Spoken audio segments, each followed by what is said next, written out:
However, your future self isn't someone you discover. It's someone you create, someone you become, someone you choose to become. And secondly, if there always seems to be an insurmountable obstacle in your way preventing you from creating the person you want to become, maybe it's time to break up with yourself and start over, because that obstacle might be you. That obstacle might be you. Some part of you that is holding yourself back.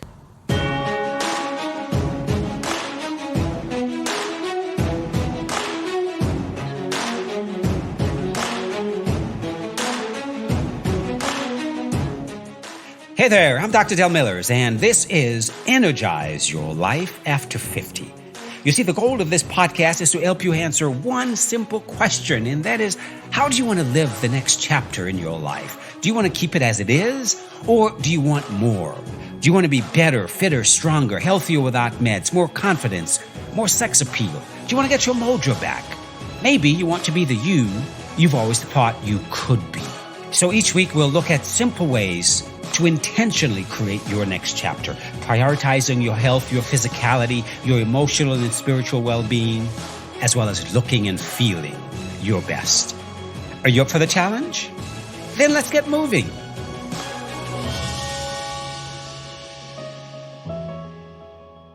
And hello, and welcome to another episode of Energize Your Life After 50. How you doing, huh? Hope you're doing well. Hope you had a great holiday season. As I'm recording this, it's the last week of the year. The last week of the year. Can you imagine that? That means we have a brand new year coming up. So as this year ends, I hope you look back and say, wow, it was a successful year. It was a good year after all. After all the things that we've gone through in the past 2 years, 2021 was a pretty good year, and looking forward to creating a great year in 2022. So today, guys, I want to talk to you about how to break up with yourself, kick bad habits to the curb, and create your future self. So let me start by asking you a question. Are you the same person that you were 10 years ago? I hope you answered no, because that means you're learning from your experiences, your successes and failures, and growing, getting better in the process. Let me ask you a second question. In 10 years from now, will you be the same person that you are today? Again, I hope you answered no, because the future is yours to create. But you see, unfortunately, many people can't see their future selves being much different from who they are today. And the older they get, the more likely this is the case. In psychology, there is a term called end of history illusion. And it's where people believe that they have achieved significant personal growth up into the present, but will not substantially grow or mature more in the future. And as we get older, we tend to hold on to this illusion more, to the point where the stories we make up about who we are become who we present to the world as the truth about who we are. When in fact, who we are is in a constant state of flux. That means it can change at any moment if you so desire. So here's a third question for you. But before we get started, I'd like to take this time to remind you of a few important resources that are available to you. Number one, my free masterclass. The top 3 things you must do to lose weight and keep it off. Okay, if you're struggling with weight as an issue, then you must check out that masterclass. There's also my webinar, Get Your Sexy Back. If you're ready to truly transform your body and your life, then please sign up for the webinar. It's free. You also have access to a free health strategy call with me when you're ready to move forward in a powerful way. I also have a vault of coaching videos at my website, personalfitness.com. You can find all of that, sign up for all of that at my website, personalfitness.com. And lastly, please consider subscribing to this podcast. There is a link in the episode notes. And thank you. Thank you for being here. I really do appreciate you. So here's a third question for you. Why on earth would you want to break up with yourself? Why on earth would you want to break up with yourself? That's a fair question. I know you're asking yourself that. And, well, here's the thing. You know how sometimes in a relationship you just feel like you and your partner no longer want the same things? You're no longer moving in the same direction. You may feel like the relationship has run its course and no longer serve either of you. You're no longer having any fun together and you're tired of the struggle. Well, maybe that partner is yourself. Because we are in relationship with ourselves, are we not? Absolutely. Which just happens to be the most important relationship. Because you have to live with yourself every forking day of the year. And sometimes it's just no fun. You look in the mirror and you don't like the person looking back at you. Maybe you've tried repeatedly to overcome stress eating, overeating, or emotional eating, but you always seem to end up right back where you began. And sometimes trying to move from where you are to where you want to be, to the person you strive to be, there just always seem to be an insurmountable obstacle in your way. And you're just so tired and weary because struggle robs you of every bit of energy. It sucks you dry. But you keep at it because you keep telling yourself that this is not the way you want to go out. Not like this. You don't want to end up like your mother or your father, taking a half a dozen meds every day for various health conditions and a half a dozen more for the side effects of that first half dozen. Avoiding looking in the mirror because you don't like what you see, getting pissed at yourself because none of your favorite clothes fit you, or just always feeling like you're running on empty because you have no energy. No, that's not how you see yourself. Your future self, in your mind, is someone who jumps up out of bed every morning, excited to start his or her day. You look in the mirror and give a high five to that sexy woman or that stud looking back at you because, baby, you look good naked. When you go to your closet to get dressed, you no longer have to deal with the anxiety you used to have because your clothes no longer fit. No, your clothes fit and you look like $1,000,000. And when you step out the door and into the world, people notice you. Why? Because you feel sexy again, confident and self-assured. You've got your mojo back. But you come back to present reality, and the struggle is very real. So what do? You break up with yourself and start all over again. That's right, you break up with yourself and start all over again. You create a new story. You get to create a new story. Your future self isn't someone you discover. It is someone you create. So you start over. You create a new story. Let me repeat that. Your future self isn't someone you discover. He or she is someone you choose to become. And by choosing to become that future self, you go about the business of creating that person. So how do you do that? Well, here's the first step on the ladder. You have to first let go of the labels you put on yourself, people. You let go of the labels you put on yourself. These are limiting beliefs we tell ourselves about who we are or what we can and can't do. For instance, I'm an introvert. I'm not good at sports. I'm not coordinated. I can't lose weight because I'm big boned. Believe me, I've heard all of these, every single one of them. And here's the problem with labels. The problem with labels is that when something is accepted as truth, we stop seeing alternative possibilities. When you accept something about yourself as the truth, we stop seeing alternative possibilities. So other things are not possible. We stop trying new things because we're already convinced ourselves that, hey, that's not me. I can't do that, or I don't do that. But why can't you do that, or why don't you do that?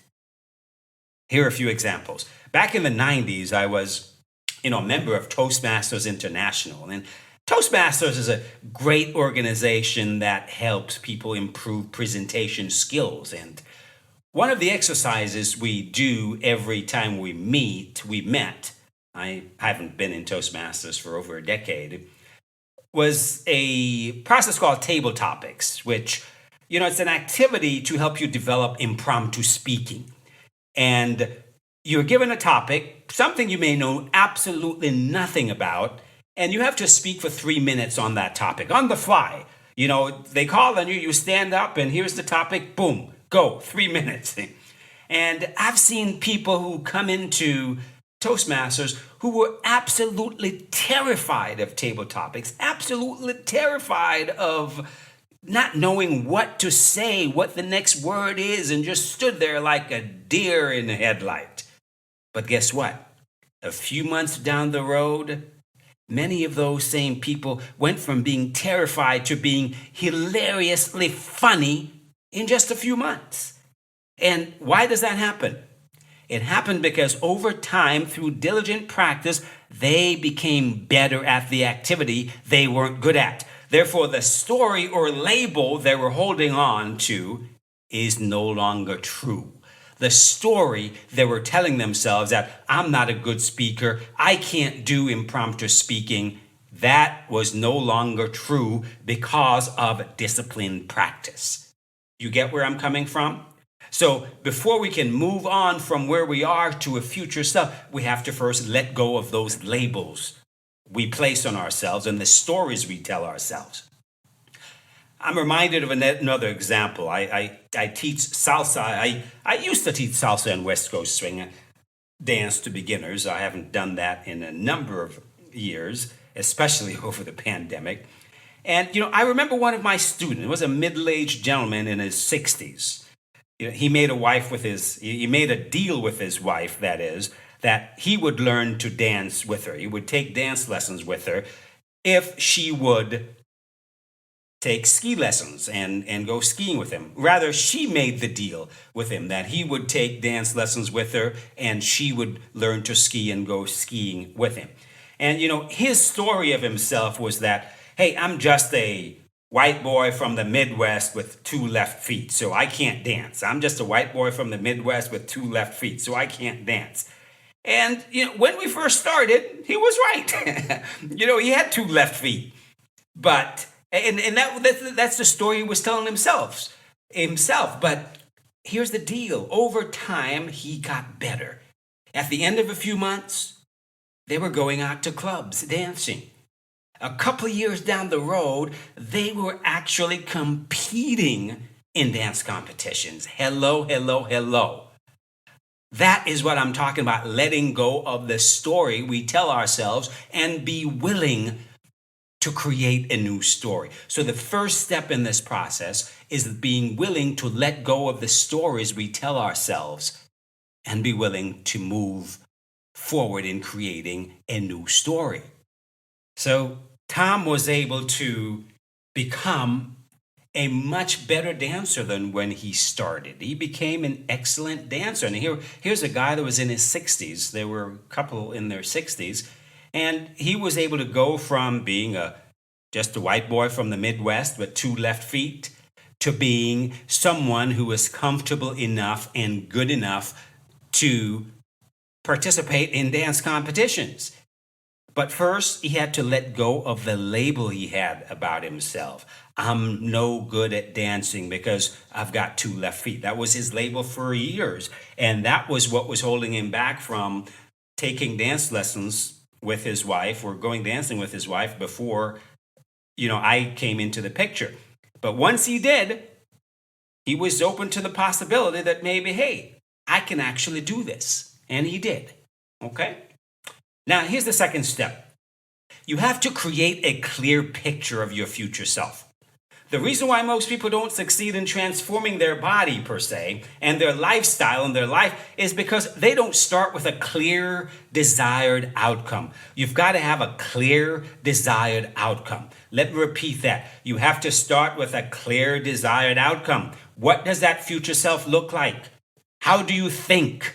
What's important to you? What are your most important values? What does your body look like? How do you feel in that new body? What habits have you internalized to the point where they've become your new way of life? You must be able to paint a clear, desired picture of the outcome you seek. Or as Stephen Covey wrote in The 7 Habits of Highly Successful People, begin with the end in mind. Begin with the end in mind. What does that new person look like? How do you inhabit that body? Then work on developing the belief that you can get there. You start with a clear picture of what you want. Then you have to work on developing the belief that you can make that happen and map out a path to help you get there. You see the progression here? A clear desired picture, the belief that you can get there, and then you have to have a clear path of how to make it happen. That is how you go about creating that future self. Now, the third step in this process is what psychologists call changing your identity narrative. Your identity narrative is the internalized story you tell about yourself, past, present, and future. But the gist of it is you start living your future self now. You start living as if it has already happened and the future is now. You live your future self now. You start living that future identity now. For example, if you're a couch potato who love eating junk and binge watching Netflix, and your future self is a healthy, fit, active, energetic version of yourself who is enjoying life at a healthy weight. Let's say I'll call him Six-Pack Sally or Six-Pack Sam, right? Your future self is Six-Pack Sally or Six-Pack Sam. Now, the process of creating that future self is to start embodying the mindset, behaviors, and habits of Six-Pack Sally or Six-Pack Sam. So you would start asking yourself questions like, what would Six-Pack eat? How much sleep does Six-Pack get each night? What does Six-Pack spend his or her time doing?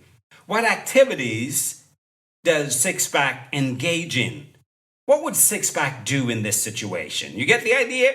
Right? So if you want to be Six-Pack Sally or Six-Pack Sam, you would start living from the point of view of your future self, Six-Pack Sally or Six-Pack Sam.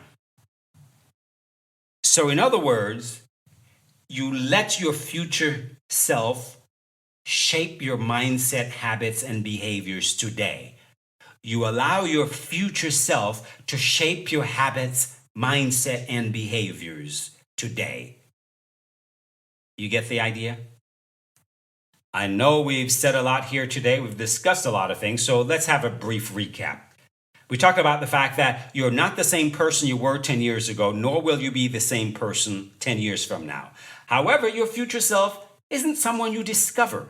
It's someone you create, someone you become, someone you choose to become. Secondly, if there always seems to be an insurmountable obstacle in your way preventing you from creating the person you want to become, maybe it's time to break up with yourself and start over, because that obstacle might be you. That obstacle might be you. Some part of you that is holding yourself back.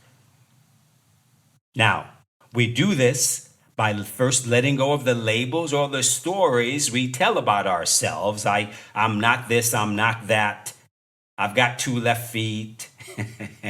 Then create a clear picture of what that future self is. What does that future self look like? How does that future self think? And finally, start living as your future self. Six-Pack Sally, Six-Pack Sam. What would Six-Pack do in this situation? What does Six-Pack eat? How does Six-Pack think? How much does Six-Pack sleep? So if you want to be Six-Pack Sally or Six-Pack Sam, you need to embody the lifestyle of Six-Pack Sally now. The behaviors and habits of Six-Pack Sally now. That is the process of creating your future self. That is a process of breaking up with yourself, kicking those bad habits to the curb, because you're now going to create the new habits of Six-Pack Sally and Six-Pack Sam, and creating your future self. Isn't that brilliant? That's all I've got for you today, but as I say goodbye to you, I leave you with these parting words. One of my favorite quotes from Albert Einstein is that your vision of who you want to be is your greatest asset. I'm paraphrasing here, but something to that sort. Your vision of who you want to be is your greatest asset, the greatest asset you have. So, that's all I've got. I'm Dr. Del Millers, and as usual, may the best of your todays be the worst of your tomorrows. Before I go, please share this episode with 3 people. Your friends, your colleagues, family members, people you like, people you don't like. If they listen, maybe they'll become more likable, don't you think? And please do me a favor. Subscribe to the podcast and leave me a review and a rating. I would certainly appreciate that. It does help, folks. It helps other people to find the podcast. So do me that one favor. Subscribe, leave a review and a rating. I'd like a 4 or 5 star. I would appreciate that because it helps the podcast be found easier. So thank you, and Happy New Year to you. Be well, and I will see you next year. Take care. You've been listening to Energize Your Life After 50 with me, your host, Dr. Del Millers. For all the resources mentioned in this episode, you can check the show notes or go to my website at personalfitness.com. There, you can sign up for the free masterclass, the free webinar, a free health strategy call, and have access to my vault of coaching videos, all for free. So check out the website at personalfitness.com. See you next time.